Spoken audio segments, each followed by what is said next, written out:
Budget پر dead lock ختم، حکومت اور پیپلز پارٹی متحرک۔ وفاقی بجٹ 10 جون کو پیش کیا جائے گا۔ اسلام آباد میں اسحاق ڈار کی زیر قیادت حکومتی ٹیم اور پیپلز پارٹی وفد کے درمیان مذاکرات کامیاب، دونوں جانب سے متفقہ تجاویز وزیر اعظم کو بھجوا دی گئیں۔ ملاقات میں نئے بجٹ کے معاشی اہداف اور اہم مالی معاملات پر بھی تفصیلی مشاورت۔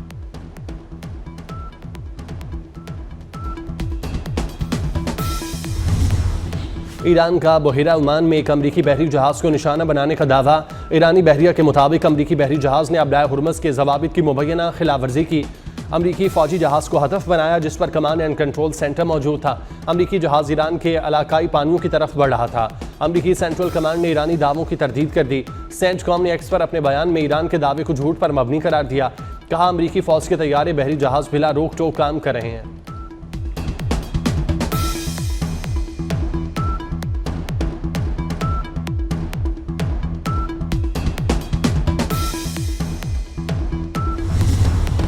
عالمی منڈی میں خام تیل قیمتوں میں اتار چڑھاؤ جاری۔ برینٹ اور مربن کروڈ آئل کی قیمت $97 فی بیرل پر پہنچ گئی۔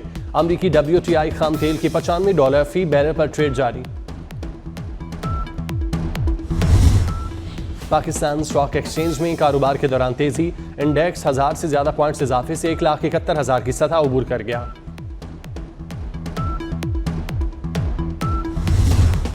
کراچی میں جمیل چھانگا گروہ کا انتہائی مطلوب بھتہ خور بابر کالیا مارا گیا۔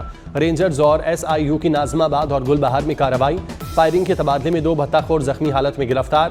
ہلاک بھتہ خور بلڈر کاروباری افراد پر فائرنگ اور اغوا میں ملوث تھا۔ گرفتار ایک بھتہ خور جمیل چھانگا سے رابطے میں ہے۔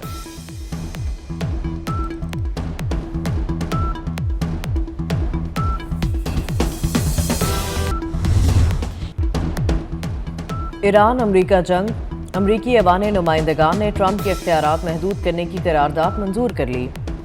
ایران کے خلاف جنگی کارروائی امریکی کانگریس کی منظوری کے بغیر نہیں ہو سکے گی۔ قرارداد کے حق میں 215 اور مخالفت میں 208 ووٹ آئے۔ 4 ریپبلکن ارکان نے بھی ڈیموکریٹس کا ساتھ دیا۔ امریکہ اب ایران کے خلاف دوبارہ جنگ نہیں کرے گا، امریکی اخبار وال اسٹریٹ جرنل کا دعویٰ۔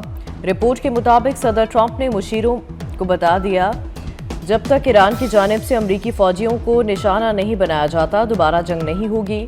ٹرمپ انتظامیہ سفارتی حل کو ترجیح دے رہی ہے، جنگ کو مزید پھیلانا نہیں چاہتی۔ ایران بحران کا حل جنگ سے نہیں تحریری معاہدے کے ذریعے چاہتے ہیں۔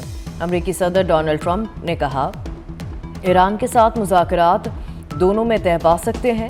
ایران کے ساتھ معاہدے پر دستخط کے قریب ہیں۔ ممکن ہے کہ ایران امریکہ مذاکرات میں کوئی پیش رفت ہو۔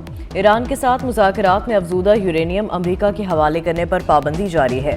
ایران کے ساتھ مذاکرات اچھے جا رہے ہیں، معاہدہ ہوتے ہی آبنہ ہرمز کھل جائے گی۔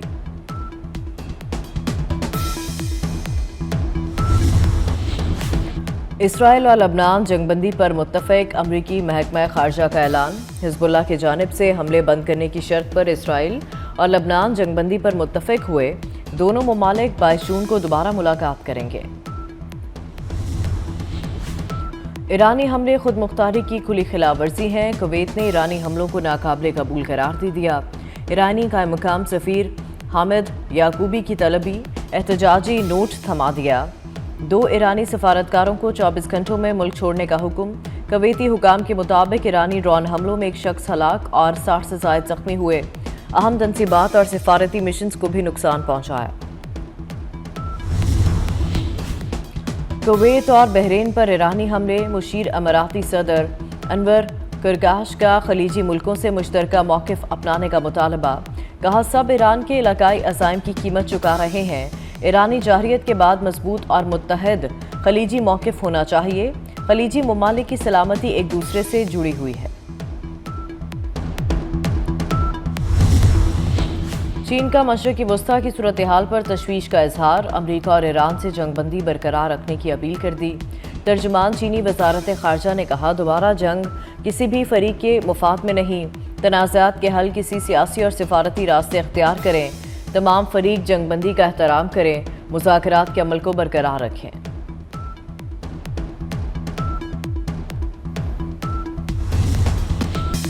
چلیں ایک کی تو سمجھ آتی ہے کہ ان کا قیدی ہے وہ پریشان ہے، لیکن جو وفاقی حکومت میں ہیں اور گلگت میں بھی ان کے امیدوار مایوس کیوں پھرتے نظر آتے ہیں؟ دوست ہیں ہمارے مگر اس بار ہاریں گے۔ بلاول بھٹو زرداری کی نام لیے بغیر نون لیگ پر تیر اندازی۔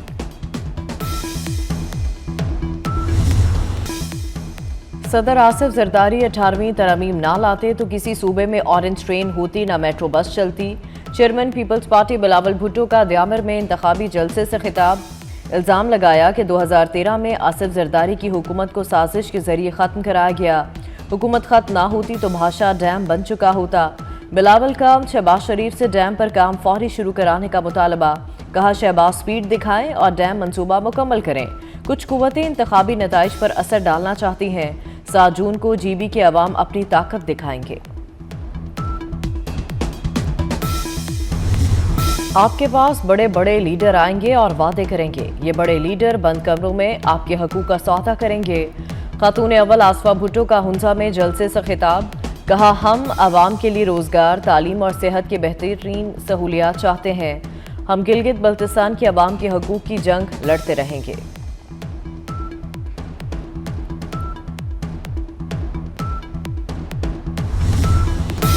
گلگت بلتستان کے انتخابات سے قبل سیاسی درجہ حرارت بڑھنے لگا۔ وفاقی حکومت کے اتحادی بھی آمنے سامنے آ گئے۔ پیپلز پارٹی نے انتخابی عمل میں مبینہ مداخلت کا دعویٰ کر دیا۔ پنجاب پولیس کی تعیناتی اور وفاقی وزراء کی انتخابی مہم میں شمولیت پر شدید تحفظات کا اظہار۔ ندیم افضل چند نے کہا مختلف حلقوں سے بے ضابطگیوں کی اطلاعات ہیں۔ شازیہ مری نے مطالبہ کیا کہ الیکشن کمیشن انتخابی عمل کی شفافیت یقینی بنائے۔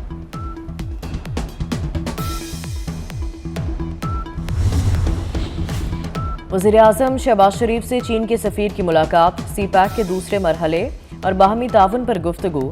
وزیراعظم کا چینی صدر اور وزیراعظم کے لیے نیک تمناؤں کا اظہار۔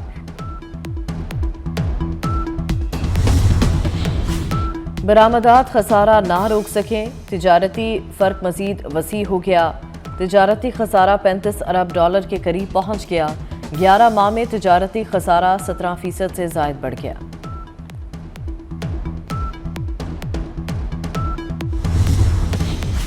وزیراعظم نے غیر رسمی معیشت کو ٹیکس نیٹ میں لانے کا عندیہ دے دیا۔ شہباز شریف سے صنعتکاروں اور کاروباری شخصیات کے وفد کی ملاقات۔ وزیراعظم نے کہا برآمدات پر مبنی ترقی کی راہ پر گامزن ہے۔ بجٹ میں عوام کو ریلیف دینے کے لیے اقدامات شامل کیے جا رہے ہیں۔ صنعت، زراعت اور آئی ٹی کی ترقی معاشی استحکام کی بنیاد قرار دے دی۔ کاروباری وفد نے حکومت کی معاشی پالیسیوں اور سرمایہ کاری کے فروغ کے اقدامات کو سراہا۔ بازاروں کے اوقات کار میں توسیع، دکانیں، مارکیٹیں، مالز رات 9 بجے بند ہوں گے۔ شادی ہالز، مارکیز، کمرشل ایونٹس 10 بجے اور ریسٹورنٹس، ہوٹلز 11 بجے تک کھلے رہیں گے۔ میڈیکل سٹورز، آئی ٹی کمپنیاں، تندور، فیول سٹیشنز پر اوقات کار کی پابندی نہیں، نوٹیفیکیشن جاری۔ برطانوی شہر ساؤتھ ہیمپٹن میں طالب علم کے قتل پر احتجاج شدت اختیار کر گیا۔ مظاہروں کے دوران پولیس اور مظاہرین میں جھڑپیں۔ برطانوی وزیر داخلہ شبانہ محمود کی واقعے کی مذمت۔ کہا اس صحنے کو بد امنی پھیلانے کے لیے استعمال نہیں کیا جا سکتا۔ تشدد میں ملوث افراد کے خلاف کارروائی کی جائے گی۔ پاکستان اور آسٹریلیا کے درمیان فیصلہ کن ون ڈے آج قذافی اسٹیڈیم میں کھیلا جائے گا۔ آسٹریلیا نے دوسرے میچ میں کامیابی سمیٹ کر سیریز 1-1 سے برابر کی۔ قومی کپتان شاہین آفریدی سیریز جیتنے کے لیے پرعزم۔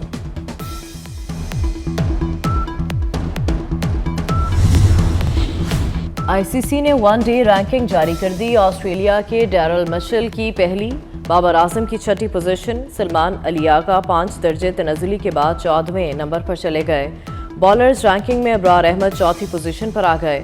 شاہین آفریدی 4 درجہ بہتری کے بعد 13ویں نمبر پر براجمان۔ ٹاپ 10 ٹیسٹ بیٹرز میں کوئی پاکستانی شامل نہیں۔ اور فیفا ورلڈ کپ 2026 فٹ بال کے سب سے بڑے مارکے کی الٹی گنتی شروع۔ 48 ٹیمیں، 1248 کھلاڑی اور 104 مقابلے شائقین کے منتظر۔ 12 جون سے دنیا فٹ بال کے رنگ میں رنگ جائے گی۔